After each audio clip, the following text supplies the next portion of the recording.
வணக்கம் நண்பர்களே. இன்றைக்கான வீடியோவில் ஒரு டிரான்ஸ்ஃபார்மர் எடுத்துக்கிட்டால் அதை எப்படி பிரைமரி செகண்டரி எப்படி கண்டுபிடிக்கணும்னு இந்த வீடியோவில் பார்க்க போகிறோம். நம்ம சேனலில் வந்து பேசிக்கான எலக்ட்ரானிக் சம்மந்தப்பட்ட வீடியோக்கள் அப்லோட் பண்ணலான்னு இருக்கேன்.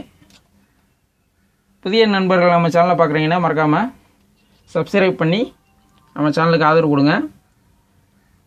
இப்போ வாங்க வீடியோக்குள்ளே போகலாம் நண்பர்களே. இப்போ ஃபஸ்ட்டு எந்த ஒரு டிரான்ஸ்ஃபார்மர் இருந்தாலும் ப்ரைமரி செகண்டரி அப்படின்னு ஒரு 2 வைண்டிங் பண்ணியிருப்பாங்க. ப்ரைமரியை பொறுத்தளவுக்கு அதில் எப்போயுமே நம்ம ஏசி இன்புட் வோல்ட்டு கொடுக்கணும். இப்போ இந்த டிரான்ஸ்ஃபார்மர் பார்த்தீங்கன்னா 230 வோல்ட் இங்கே கொடுங்கன்னு சொல்லி மென்ஷன் பண்ணி வயரும் பார்த்தீங்கன்னா கருப்பு சேப்பு வயர் கொடுத்துருக்காங்க. இங்கிட்ட அவுட்புட்டில் செகண்டரியில் பார்த்தீங்கன்னா 3 வயரு எடுத்து விட்டுருப்பாங்க. இது எப்படின்னா 12-0-12, இது ஒரு 12, இது சென்ட்ரு 0, இது 12, அந்த மாதிரி எடுத்து விட்டுருப்பாங்க. இதில் பார்த்தீங்கன்னா 230 வோல்ட் இன்புட் கொடுக்குறோம் பார்த்தீங்களா, இது ப்ரைமரி. இங்கிட்ட வந்து அவுட்புட் எடுக்கிற பார்த்தீங்களா 12 வோல்ட்டு, இது வந்து செகண்டரி. இப்போ இதில் வந்து நம்ம இதில் எழுதியிருக்கனால நம்ம ஈஸியாக கண்டுபிடிச்சிடலாம். இந்த மாதிரி டிரான்ஸ்ஃபார்மர்லாம் பார்த்தீங்கன்னா ப்ரைமரி எது செகண்டரி எதுன்னு எதுவுமே எழுதியிருக்க மாட்டாங்க. இப்போ இதில் வந்து நம்ம தான் கண்டுபிடிக்கணும். எப்படின்னா உங்களோட மல்டிமீட்டரில் இந்த பஸ்ஸர் மோட்ரு இருக்குது பார்த்தீங்களா, அதில் நீங்கள் செலக்ட் பண்ணி வச்சுக்கோங்க. நான் பஸ்ஸரில் தான் வச்சுருக்கேன்.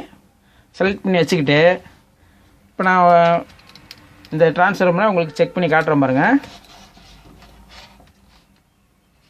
இப்போ இங்கே மேலே 2 பின் இருக்குது, கீழே 2 பின் இருக்குது. இதில் எது ப்ரைமரி செகண்டரின்னு கண்டுபிடிக்கணும். ஏன்னா அது மாற்றி கொடுத்தோம்னா டிரான்ஸ்ஃபார்மரு ஃபால்ட் ஆயிரும், நம்ம காயில் வைண்டிங்கு கட் ஆயிரும். அதனால் முதல் வந்து ப்ரைமரி எதுன்னு கண்டுபிடிப்போம். ப்ரைமரியை பொறுத்தளவுக்கு இப்போ நான் வச்சு காட்டுறேன் பாருங்க. ஃபஸ்ட்டு இந்த மேலே 2 பின் இருக்குல்ல, மேலே 2 பின்னில் வச்சு பார்க்கலாம். வச்சு பார்த்தோம்னா பார்த்தீங்கன்னா 270 ஓம்ஸ் காட்டுது, ஹை ஓம்ஸ் காட்டிக்கிட்டு இருக்கு பார்த்தீங்களா. அடுத்து கீழே இருக்கிறத வச்சு பார்க்கலாம். கீழே வந்து ஓம்ஸு 0 ஆயிடுச்சு, பீப் சவுண்டு வருது பார்த்தீங்களா. இப்போ மேலே வந்து ஓம்ஸ் கையாக காட்டுது பார்த்தீங்களா, 270 ஓம்ஸ் காமிக்குது பார்த்தீங்களா, இதுதான் ப்ரைமரி. இதில் தான் நம்ம வந்து 230 வோல்ட் இன்புட் கொடுக்கணும். இதில் கீழே பார்த்தீங்கன்னா 2 பின்னு சவுண்டு வருது பார்த்தீங்களா, இது வந்து செகண்டரி. இதில் அவுட்புட்டு, இதில் வைண்டிங் தகுந்த மாதிரி 14 வோல்ட்டு 12 வோல்ட்டு இந்த மாதிரி அவுட்புட் எடுத்திருப்பாங்க. அது வந்து இங்கே அவுட்புட்டு கீழே எடுக்கணும், இன்புட் வந்து மேலே தான் கொடுக்கணும். மாற்றி கொடுத்துடக்கூடாது. நீங்கள் கீழே வந்து 230 வோல்ட்டு கொடுத்தீங்கன்னா அவ்வளோதான், அங்கே பீஸ் போயிடும் உங்களுக்கு வீட்டில். அப்போ அதே மாதிரி இந்த டிரான்ஸ்ஃபார்மர் உங்களுக்கு காட்டுற பாருங்க. இது ஆல்ரெடி பார்த்தீங்கன்னா அவங்க மென்ஷன் பண்ணியிருக்காங்க. இங்கிட்ட வந்து 230 வோல்ட்டு கொடுக்கணும்னு சொல்லியிருப்பாங்க. இதுலேயே பார்த்தீங்கன்னா சேவ் பயிர், இங்கிட்ட பச்சை வயிறு எடுத்து விட்ருப்பாங்க. இந்த சேவ் பயிரில் வந்து நம்ம வச்சு பார்த்துடலாம். நம்ம அதையும் செக் பண்ணிடுவோம். செக் பண்ணோம்னா எத்தனை ஓம்ஸ் வருது பாருங்கள், 320 ஓம்ஸ் வருது. அப்போ இதான் ப்ரைமரி. இது செக் பண்ணி பார்க்கலாம். இது செகண்டரி அவுட்டு எப்படி வருதுன்னு பார்க்கலாம். இதில் பார்த்தீங்கன்னா வெறும் 3 ஓம்ஸ் தான் வருது. பீப் சவுண்டு வருது பார்த்தீங்களா, அந்த பஸ்ஸர் சவுண்டு வந்தாவே இது செகண்டரி. இப்போ பஸ்ஸர் சவுண்டு வந்தால் செகண்டரின்னு சொல்கிறீங்க, ஓம்ஸு கூட வந்தால் ப்ரைமரின்னு சொல்கிறீங்க. இப்போ ப்ரைமரியிலே சில டிரான்ஸ்ஃபார்மரில் அந்த பீப் சவுண்டு வரும் பாருங்கள். இப்போ உதாரணத்துக்கு இந்த டிரான்ஸ்ஃபார்மர் உங்களுக்கு காட்டுறேன். இப்போ இது வந்து அகுஜா டிரான்ஸ்ஃபார்மரு. இதில் பார்த்தீங்கன்னா அதிலேயே வோல்ட்டு மென்ஷன் பண்ணியிருக்காங்க. இங்கிட்ட ப்ரைமரி, இங்கிட்ட செகண்டரின்னு. நம்ம இருந்தாலும் நம்ம ஓம்ஸ் எவ்வளோ வருது என்னென்னு செக் பண்ணி உங்களுக்கு காட்டுறேன். இப்போ உதாரணத்துக்கு இங்கே வைக்கிற பாருங்க. ப்ரைமரியில் அந்த டிரான்ஸ்ஃபார்மரை பார்த்தீங்கன்னா ப்ரைமரியில் பீப் சவுண்டு வரல, ஓம்ஸு 270, அதே மாதிரி 300 ஓம்ஸுக்கு மேலே காட்டுச்சு. அதே ப்ரைமரியில் இந்த 2 டிரான்ஸ்ஃபார்மரும். இந்த டிரான்ஸ்ஃபார்மர் பாருங்கள், பீப் சவுண்டு வருது, ஓம்ஸு பார்த்தீங்கன்னா வெறும் 25 ஓம்ஸ் தான் காமிக்குது. இப்போ இது ஏன் இந்த வந்து 25 ஓம்ஸ் இந்த இதில் காமிக்குது? இந்த டிரான்ஸ்ஃபார்மரில் செகண்டரியில் நம்ம ஓம்ஸை செக் பண்ணி பார்க்கலாம். செகண்டரியை பொறுத்தளவுக்கு 2 திக்னஸான கம்பி கொடுத்துருக்காங்க பாருங்கள். இதான் வந்து செகண்டரி. அதே மாதிரி இங்கிட்ட ஒரு சன்னமான கம்பி 3 கொடுத்துருப்பாங்க, இது செகண்டரி தான். இப்போ இது அவுட்புட்டில் இந்த கம்பி வருது பார்த்தீங்களா, அந்த கம்பியில் நம்ம ஓம்ஸ் செக் பண்ணி பார்க்கலாம். பீப் சவுண்ட் வருது. ஆனால் பாருங்கள், ஜீரோவுக்கு போயிடுச்சா? ஜீரோவுக்கு போயிடுச்சு பார்த்தீங்களா? இப்போ இது செகண்டரி. அதே மாதிரி இந்த வைண்டிங் ஒரு 3 பின்னு கொடுத்துருக்காங்க பாருங்கள். இது செக் பண்ணி பார்க்கலாம். அதே மாதிரி பீப் சவுண்ட் வருது, ஜீரோவுக்கு போயிடுச்சு. அதே மாதிரி இந்த வைண்டிங்கை செக் பண்ணலாம். இது ஜீரோ போயிடுச்சு.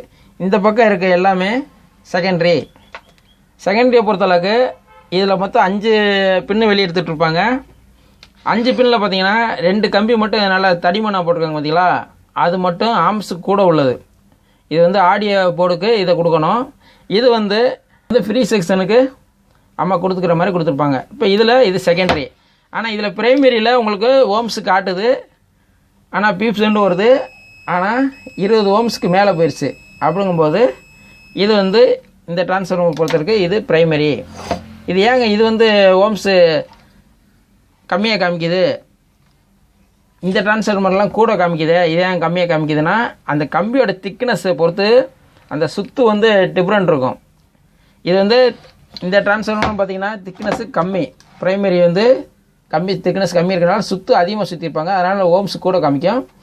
இது வந்து திக்னஸ்ஸு கூட இருக்கும். நீங்கள் அதை பார்த்தாவே உங்களுக்கு தெரியும். இது பிரைமரி கம்பி நல்லா ஸ்ட்ராங்காக போட்டிருப்பாங்க, தடிமனாக இருக்கும். அதனால் இது சுத்து கம்மியாக இருக்கிறனால உங்களுக்கு ஓம்ஸு 20 ஓம்ஸ் காமிக்குது. 20 ஓம்ஸ் காட்டினாலும் அதான் அதுதான் பிரைமரி.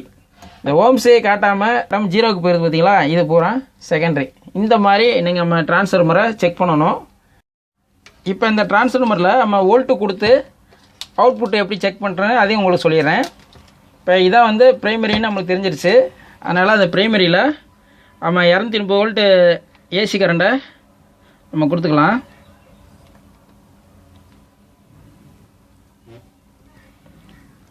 இப்போ 230 வோல்ட் ஏசி கொடுத்துருக்கேன். இப்போ இதை ஆன் பண்ணி உங்களுக்கு செக் பண்ணி காட்டுறேன். இப்போ இதை செக் பண்ணுறதுக்கு இந்த மல்டிமீட்டரில் சிம்பிள் போட்டுருக்கு பார்த்தீங்களா? இது வந்து ஏசி சிம்பிள். அந்த இதுக்கு நேராக நீங்கள் இதில் வந்து 200 வோல்ட்டு 600 வோல்ட்டுன்னு எழுதியிருக்கோம். 200 வோல்ட்டுங்கிறது 200 வோல்ட்டு வரையும் நீங்கள் செக் பண்ணிக்கலாம் ஏசி வோல்ட்டை. அடுத்தது பார்த்தீங்கன்னா 600 வோல்ட்டுன்னு போட்டிருக்கோம். 600 வோல்ட் ஏசி வரையும் நீங்கள் அதை செக் பண்ணிக்கலாம். இப்போ நம்ம வந்து வெறும் 12 தான் செக் பண்ண போகிறோம். அதனால் 200 வோல்ட்டில் நான் ஏசி வோல்ட்டில் வச்சுருக்கேன். இப்போ உங்களுக்கு ட்ரான்ஸ்ஃபார்மர் ஆன் பண்ணி உங்களுக்கு செக் பண்ணி காட்டுறேன். ஆன் பண்ணிட்டேன். இப்போ இந்த பச்சை கலர் வயர் இருக்குல்ல, அது 0. இந்த ரெண்டுமே 12 சொல்லியிருக்கேன். இப்போ ஃபஸ்ட்டு இந்த 12ல் ஒரு வயரை வச்சுக்கிறேன். சென்டரில் 0ல் ஒரு வயரை வைக்கிறேன். எவ்வளோ வோல்ட்டு வருது பாருங்கள், 12.1 வோல்ட்டு வருது. இது ஏசி வோல்ட்டு, செகண்டரி வோல்ட்டு. அதே இதை இந்த ப்ளூ கலரில் ஒரு வயரையும், அதே மாதிரி சென்டரில் அந்த பச்சையிலையும் ஒரு வயர் வைக்கிறேன். இதுலேயும் பார்த்தீங்கன்னா 12 வோல்ட்டு வருது. இங்கிட்ட ஒரு 12, இங்கிட்ட ஒரு 12 வருது. நடுவில் 0 வருதுன்னு சொல்லியிருக்கேன். இந்த டிரான்ஸ்ஃபார்மரை பொறுத்தளவுக்கு இது வந்து ஃபுல் வேவ் டிரான்ஸ்ஃபார்மர். ஃபுல் வேவ்னா இந்த மாதிரி அவுட்புட்டில் 3 வயர் எடுத்து விட்டுருந்தா ஃபுல் வேவ். இந்த மாதிரி அவுட்புட்டில் 2 வயர் செகண்டில் எடுத்து விட்டுருந்தாங்கன்னா அது வந்து ஆஃப் வேவ். அந்த மாதிரி தான் நம்ம கணக்கு எடுத்துக்கணும். இது எப்படி யூஸ் பண்ணுறது, இது எப்படி பவர் சப்ளை கனெக்ஷன் பண்ணுறது, இதெல்லாம் வந்து அடுத்தடுத்த வீடியோவில் உங்களுக்கு சொல்கிறேன். இப்போ அடுத்த ஒரு டிரான்ஸ்ஃபார்மரை நம்ம செக் பண்ணி உங்களுக்கு காட்டுறேன். இப்போ இந்த டிரான்ஸ்ஃபார்மரை நம்ம செக் பண்ணி பார்க்கலாம். செக் பண்ணுறதுக்கு நம்ம பிரைமரியில் நம்ம வோல்ட்டு கனெக்ஷனை நம்ம கொடுத்துக்கலாம்.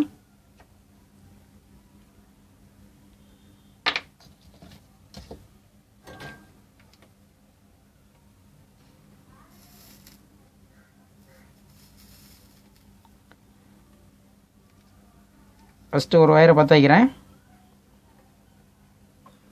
அடுத்து இன்னொரு வயரை பற்ற வைக்கிறேன். இது வந்து பேஸு நியூட்ரலு. இது 230 வோல்ட்டு ஏசி கரண்ட்டை நம்ம கொடுக்குறேன். இப்போ நம்ம வோல்ட்டு செக் பண்ணி பார்த்துக்கலாம். இப்போ இதை ஆன் பண்ணிட்டேன். அதேமாரி இந்த மல்டிமீட்டரில் ஏசியில் தான் செலக்ட் பண்ணி வச்சுருக்கேன். இப்போ நம்ம வோல்ட்டை செக் பண்ணி பார்க்கலாம். ஒரு வைண்டிங் அந்த திக்னஸ் கூட இருக்குன்னு சொன்னீங்க பார்த்தீங்களா, அந்த வைண்டிங்கை செக் பண்ணி காட்டுறேன்.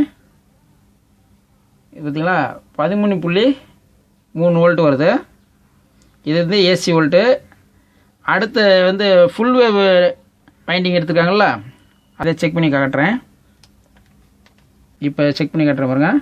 இது 10.6 வோல்ட் வருது. அதே மாதிரி இங்கிட்டு 10.6 வோல்ட் வருது. இது வந்து செகண்டரி. இந்த 13 வோல்ட் வருது பார்த்தீங்களா, இது வந்து ஆஃப் வேவ். ஆஃப் வேவ்னா எப்படி நான் சொல்லியிருக்கேன், 2 கம்பி மட்டும் தான் எடுத்துகிட்டு இருக்காங்க. இது வந்து நீங்கள் ஒரு ரெக்டிஃபையர், நம்ம டயோடு 4 டயோடு போட்டு பிரிட்ஜ் பண்ணி நம்ம ஆடியோ போர்டுக்கு இந்த கனெக்ஷனை நம்ம கொடுக்கணும்.